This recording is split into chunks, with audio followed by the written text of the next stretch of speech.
Antra išvyka. Ir Labai geras. ketvirta jau žuvis, man atrodo, ne? Trečia realizuota, bet tai antra išvyka, kiekvieno išvyko į pažuvelę. Nu, tai reikia, ko dar gali žmogus norėti. Ir kai dar žvejoja. Tai va, man kokie metai plus gyvenimo dasidėjo po šito jaudulio. Cholesterolis nulakstė nuo kraujagyslių Nebėra sienų. jokio, galiu bet kokį vaistus visus mesti į lauk, miegosiu kaip užmuštas, be jokių priedų. Aišku, priedų būtų neblogai, bet miegosiu ir be jų. Sustojau truputį pailsėti ir atsigerti arbatėlės. Ir nutariau, kad metas imtis juodosios magijos.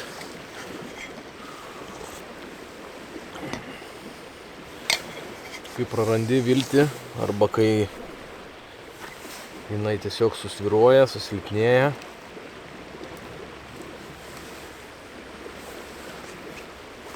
visada yra krūva išeičių.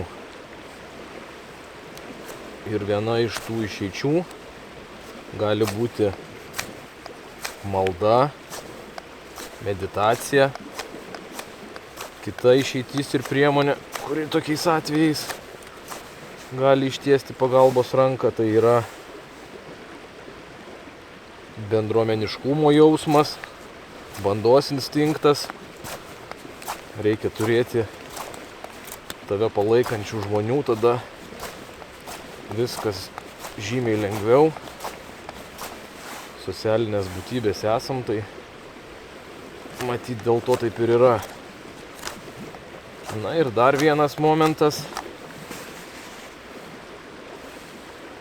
Tai yra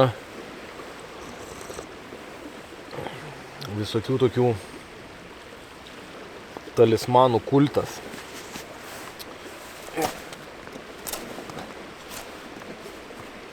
Aš laikau,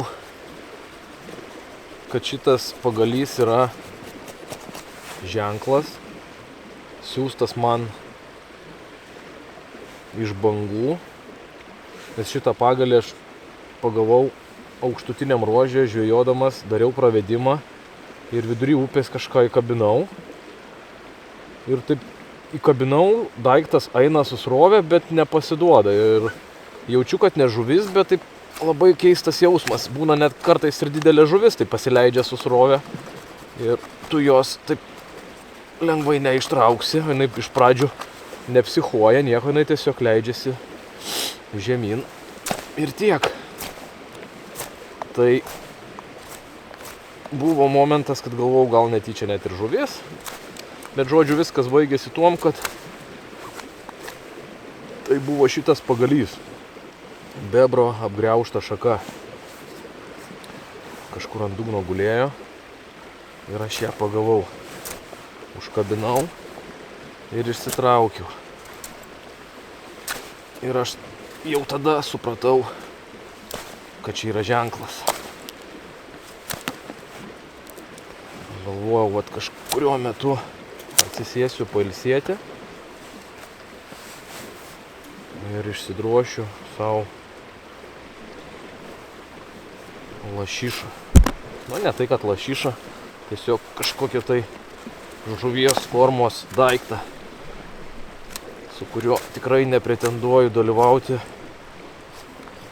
metų dailidės nominacijoje. Tiesiog tai bus kažkoks sėkmę nešantis talismanas.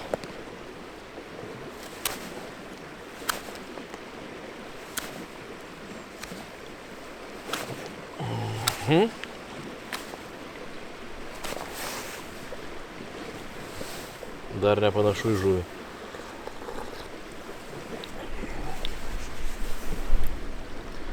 Nieko tuoj.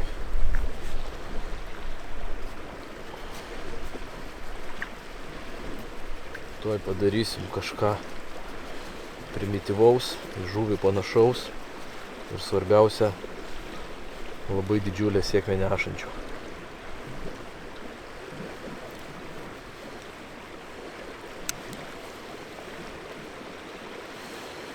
Čia pirmą uodegą bus reikėtų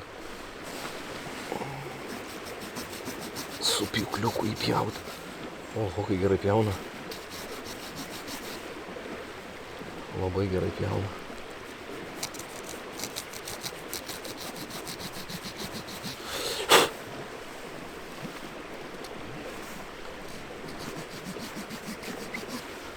Gal kas pamatys ir taip sublizgėsiu kaip medinio amuleto drožinėtojas.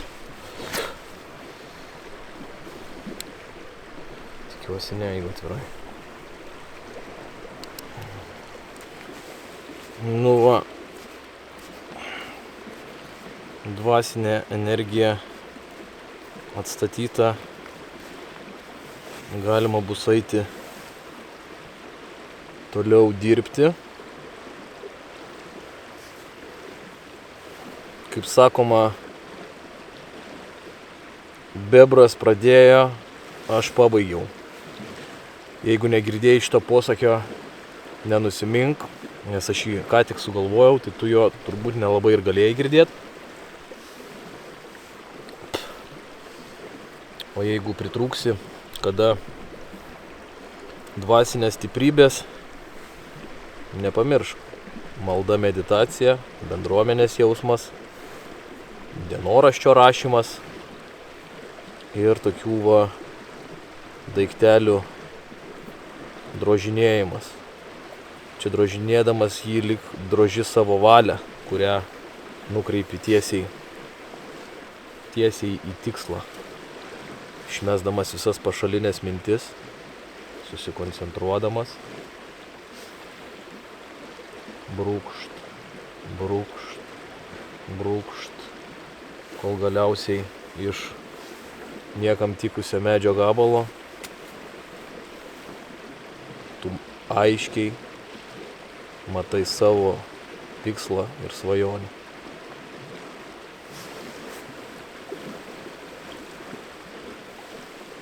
Jeigu kas iš jūsų esate įvaldę drožinėjimo meną, drožinėjimo ir kritikos meną, galite pakomentuoti po šito video, patart kažką, bet jei atvirai, tai man visai nerūpi ir nesupyksiu į savo nuomonę, pasilaikysite sau, nes aš manau, kad čia šitas darbas gavosi puikiai.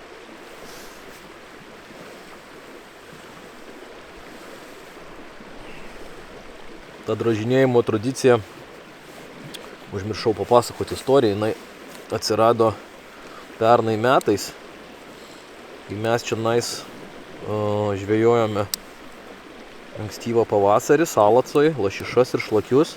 Ir aš buvau atsivežęs savo sūnų Nemuną, kurį daug kas žino geriau nei mane. Ir žodžiu, mes čionais puikiai leidom laiką, buvo gražus pavasaris, važinėjom, žvejojam, tyrinėjam gamtą, sėdim ant kranto, geriam arbatėlę, nuveždavom draugus pažvejoti vieną į kitą vietą, mes su Nemunu pasivaikščiodavom, tiesiog aš tada nežvejojau, o leidau laiką su sūnum, tai yra žvejojau, bet labai mažai. Tai buvo pirma tokia jo kelionė, kai jis yra didesnis jau, jam labai patiko, jis labai laukė šio pavasario, kai atšils ir sakė, vėl labai norėtų važiuoti. Nu ir žodžiu, mes tada sėdėdami ant kranto, su juo bendravom, kalbėjom ir galvojom, kad reikia kažkaip hebrai padėti. Va, draugai mūsų žvejoja, kaip mes jiem galėtume padėti. Vienas pagavo šlakį, kitas pagavo šlakį. Nu, žiūrim, šitas dar nepagavo. Ir nutarėm, kad reikia savo geras mintis, gerą energiją sudėti į kažkokį tai materialų daiktą ir padovanoti. Ir mes šitą nesurišom, o išdrožėm Paškai medinę žuvelę ir Nemunui. Nemunui lauktuvių, kad parsivežti iš kelionės, o Paškai tą žuvelę išdrožėm tam, kad jį aplankytų didžiulė sėkmė. Ir kiek pamenu, toj kelionėje jis buvo paskutinis, kuris buvo dar nieko rimto nepagavęs ir aplamai buvo nepagavęs lašišos iki tol, nors labai norėjo. Ir paskutinę dieną jisai pagavo ir net ne vieną tą lašišą, ir šilakį pagavo. Ir buvo užkabinės, ta prasme, užkibusios buvo 3 lašišos, bet tik tai vieną iš jų ištraukė. Žinoma, mes ją nufotografavom, nufilmavom. Nemunas visame šitame dalyvavo.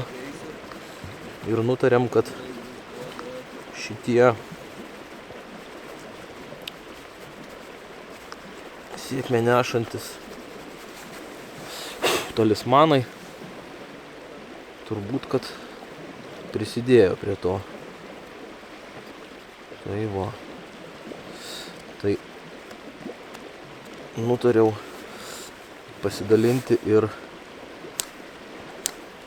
papasakoti jum apie tai, nes tai labai malonus užsiėmimas. Be to, ta žuvytė tokio įmirkusio medžio iš tos upės, kurioje žvejoja. Jinai labai fainas daiktas. Ją parsiveži namo, pasidedi kažkur. Jinai dar pasensta, pakeičia spalvą. Ir tu paskui gali išsitraukęs ją pastimuliuoti savo gerus prisiminimus.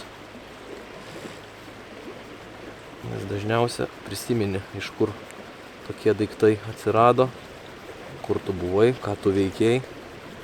Taip sugrįžti atgal į tas gražias akimirkas. Nu, dar biškį padailinau. Davai susitarėm, chebra, kas nori šito žuvytės, pakomentuokite po video. Gerą žodį kokį iš dūšios, kad perduot gerą energiją.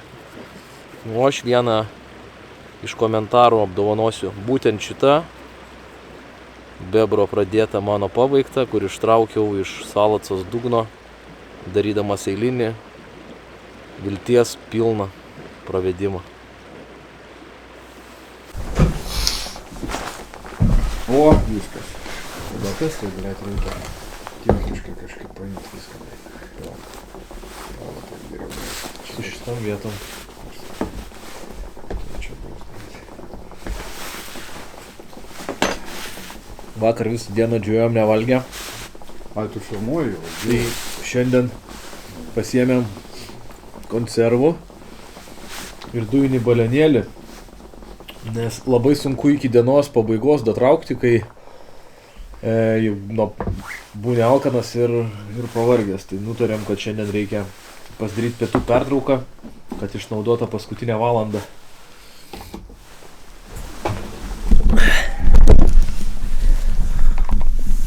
O mūsų Kalakutiena. restoranas, kalakutiena, Sudanytė. Ir karštos arbatėlės.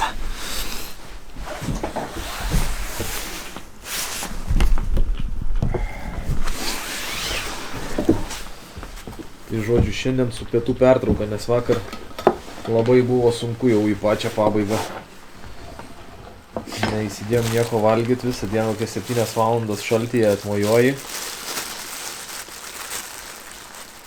Ir trūksta tų kelių papildomų kalorijų.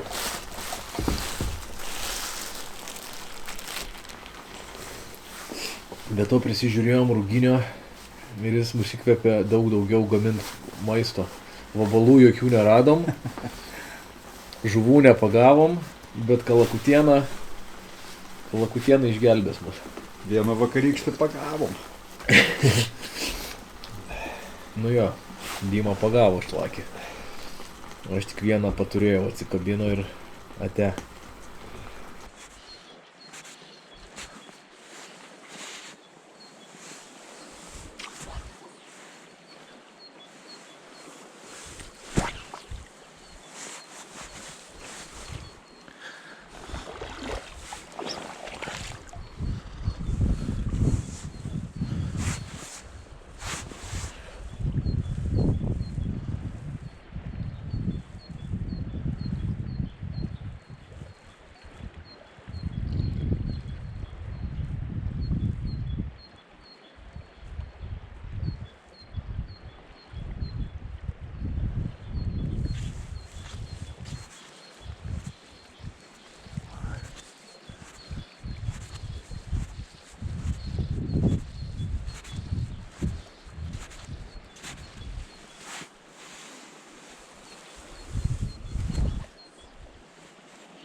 Turiu.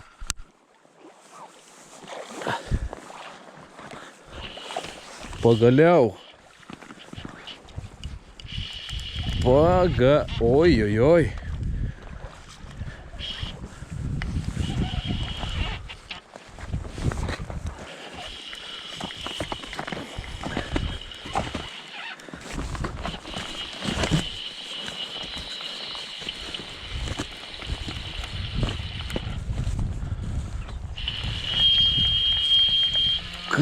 Talismanas. Ir panašu iš smūgių, kad čia yra talismano kopija, o ne šlakys. Oi, oi, oi, vaikeli.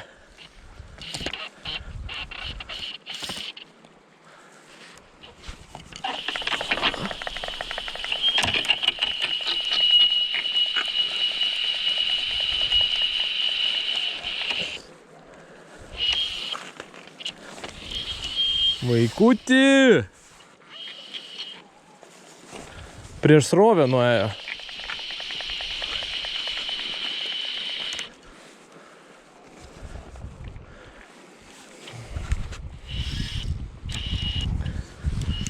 Kur tu tenais varai?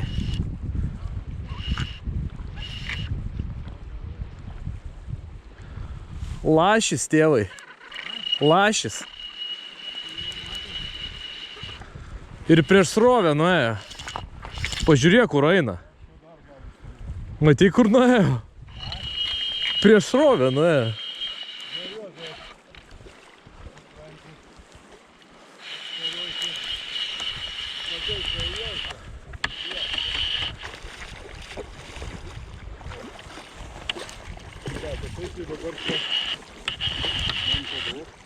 Tai, eik, aš prie kranto tau jį privesiu.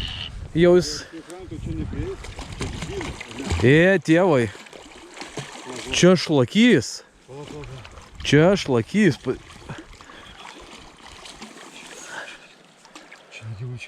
Pasižiūrėk, koksai storulis. Vaikė. Kai šlakėcas, ką? Eik tu savo. Va taip. Geras. Aparatūra. Fantastika. Koks grožės. Seniukai, atiduok musę. Ir mes su tavim. Va, imk šitą, žiūrėk. Aš jau atkabinau. Nu taip. Va. Gali va tokį va padaryti. Ne, mai velnės. Sakai pamatuot? Pamatuojam, daug aš to padėsiu. Įdomu, blema, man didelė žuvis. Nuo pradžio iki galo. Nu, pamatuojam. Didelis šlakys. Aš prie nosies laikau. 7. Nu tai jo parasata. Gerai. Prašau. Ačiū už nuostabią akimirką. Wow. Bleba, seniukai, kaip gerai. Ir kas? Lauk, paklaus. Mėlynas oposumas. Nu. Geras. Patiko. Man patiko. Nuoširdžiai galvojau, kad lašiakas, nes kai prispaudė ir taip smarkiai užsėdo ir pradėjo iš čia varinėti ir prieš srovę eiti, tai kažkaip, nu aš nenaivus, žinai, aš tą žuvį traukiu, aš nežiūriu, kai jinai tenais, bet vis dėlto šlakys buvo. Vis dėlto mano buvo. Ką? Mano buvo, aš čia buvau. Reikėjo mėlyną musę mest ryškiai. Žiūrėk.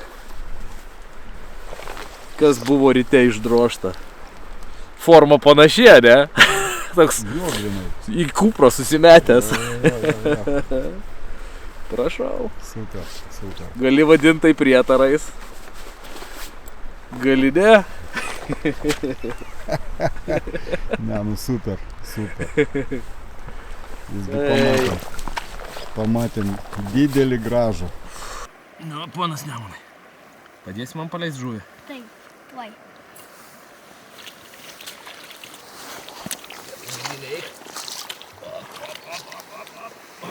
Nu, paleist, jeigu plaukia. Nepataikė.